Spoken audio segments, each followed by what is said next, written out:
নারী ক্রিকেটের বয়স নিয়ে জালিয়াতি, এক ক্রিকেটারের ৩ জন্ম সনদ, ২৪ বছর বয়সে অনূর্ধ্ব ১৯ দলে।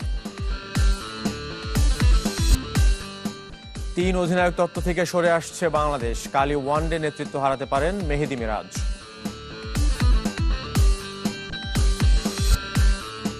দীর্ঘ অপেক্ষায় স্বপ্ন পূরণ জিনেদিন জিদানের, অসংখ্য প্রস্তাব ফিরিয়ে অবশেষে হলেন ফ্রান্সের কোচ।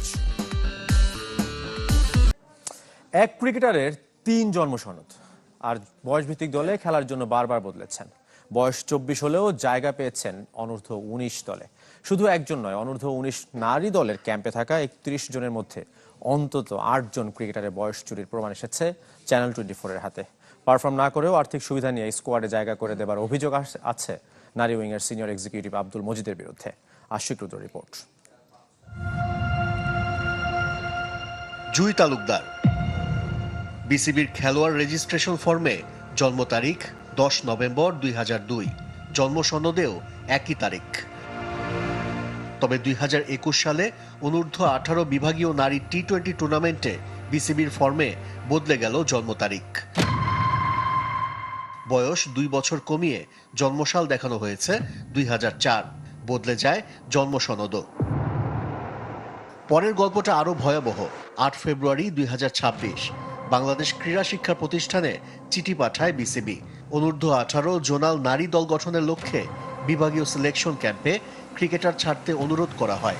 সেই চিঠিতে স্পষ্ট বলা আছে ২০০৭ সালের ১ সেপ্টেম্বর কিংবা এর পরে যেসব খেলোয়াড়দের জন্ম তারাই ক্যাম্পে অংশ নিতে পারবে। ২০ ফেব্রুয়ারি থেকে ৪ মার্চ ৮ বিভাগে ক্রিকেটার নির্বাচন করা হয়।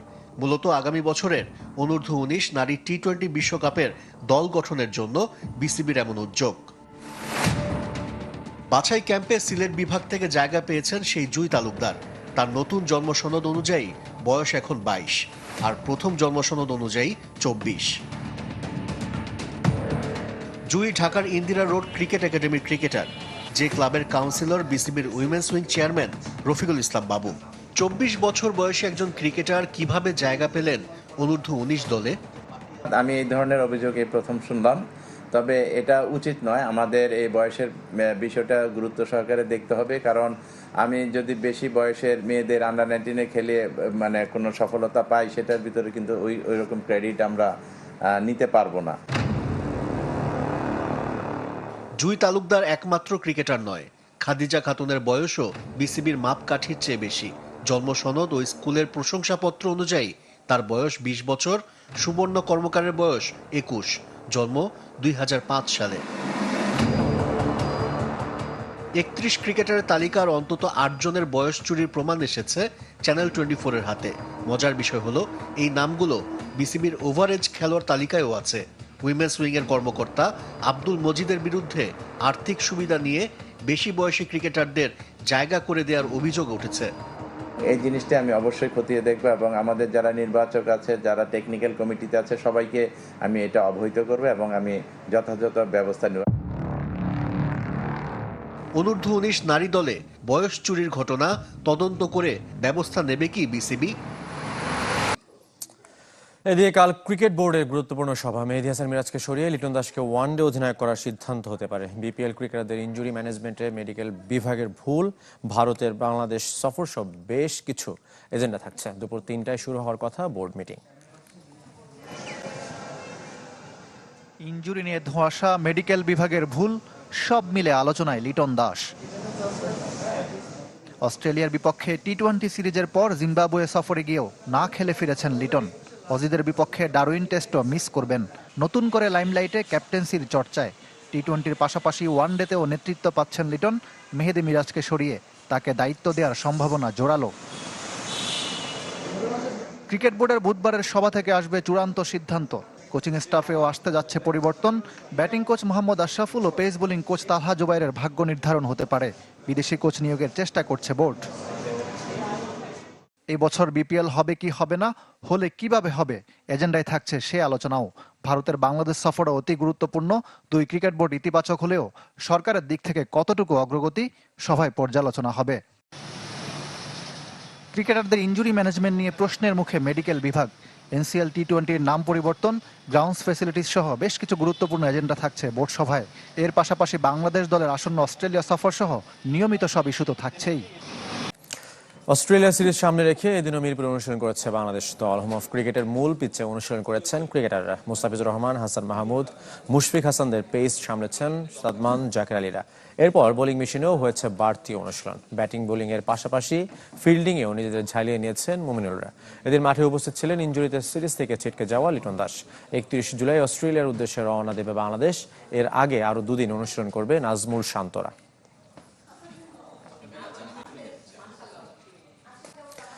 চিকিৎসার জন্য রাতে অস্ট্রেলিয়া যাচ্ছেন নাহিদ রানা, তার সঙ্গী তাসকিন আহমেদ। ইনজুরির কারণে টেস্ট সিরিজ থেকে ছিটকে গেছেন নাহিদ রানা। তবে সাইড স্ট্রেনের চিকিৎসার জন্য নয়, পুরনো সিনবনের সমস্যার জন্য অস্ট্রেলিয়া যাচ্ছেন এই ডানহাতি পেসার। সেখান থেকে ফিরে আবারও পুনর্বাসন প্রক্রিয়া শুরু করবেন। আর তাসকিন যাচ্ছেন কাঁধের চিকিৎসা করাতে। সেখান থেকে সরাসরি দলের সাথে যোগ দেবেন তিনি। 2 ক্রিকেটারের সাথে যাচ্ছেন ফিজিও বাইজিদুল ইসলাম। এবার ফুটবলের খবর। আনুষ্ঠানিকভাবে ফ্রান্সের নতুন কোচ হিসেবে জিনেদিন জিদানকে পরিচয় করিয়ে দিয়েছে ফ্রান্স ফুটবল ফেডারেশন। স্বপ্ন পূরণের পর আপ্লুত এই ফুটবল গ্রেট এমন দিনের অপেক্ষায় গত 5 বছরে অসংখ্য প্রস্তাব ফিরিয়ে দিয়েছেন বলেও জানিয়েছেন। স্বপ্নের পেছনে ছোটে মানুষ, আর জিনেদিন জিদান স্বপ্ন পূরণে থেমে থাকেন। 5 বছরের সেই অপেক্ষা অবশেষে ফুরল, যার জন্য তীব্র আকাঙ্ক্ষা সেই ফ্রান্স জাতীয় দলের নতুন কোচ জিনেদিন জিদান। গেল 5 বছরে ক্লাব কিংবা জাতীয় দল থেকে কোচ হবার অসংখ্য প্রস্তাব পেয়েছি, সবগুলোই ফিরিয়ে দিয়েছি শুধুই এই দিনটার জন্য। শেষ পর্যন্ত যা চেয়েছি তাই পেলাম। 4 বছরের জন্য তাকে নিয়োগ দিয়েছে ফ্রান্স ফুটবল ফেডারেশন। 98 বিশ্বকাপ জিততে যার অধীনে খেলেছিলেন সেই দিদিয়ের দেশর উত্তরসূরি হলেন জিদান। 14 বছর পর নতুন কোচ পেল লে ব্লুজ। প্রায় বলতাম ফ্রান্স জাতীয় দলে কোচ হওয়ার চেয়ে বড় কিছুই আর হতে পারে না। তাই একই সাথে খুশি ও গর্বিত। কতটা আনন্দিত ভাষায় প্রকাশ করা তা সম্ভব নয়। দেশও ফ্রান্সকে 3 বিশ্বকাপের 2টির ফাইনালে তুলেছেন, চ্যাম্পিয়নও করেছেন। জিদানের জন্য চ্যালেঞ্জ নতুন দায়িত্বে ফ্রান্সকে ধারাবাহিকভাবে সাফল্য এনে দেয়া। কিন্তু কোচিং থেকে 5 বছরের বিরতি কাটিয়ে কতটা মানিয়ে নিতে পারবেন তার সময়ের সেরা নাম্বার 10? অনুপ্রেরণা হতে পারে রিয়াল মাদ্রিদের স্বর্ণালী অধ্যায়। তার অধীনেই হ্যাট্রিক চ্যাম্পিয়ন্স লিগ, 2 লা লিগা শিরোপা জিতেছে লস ব্লাঙ্কোস। আমি আমার সর্বস্ব উজাড় করে দেব যাতে এই দলটি জয় ধরে রাখতে পারে। এটাই আমার একমাত্র লক্ষ্য। 1 আগস্ট শুরু হবে জিদানের নতুন মিশন। প্রথম অ্যাসাইনমেন্ট 25 সেপ্টেম্বর তুর্কির বিপক্ষে নেশনস লিগের ম্যাচ। ইউরো বিশ্বকাপও হাতছানি দিয়ে ডাকছে।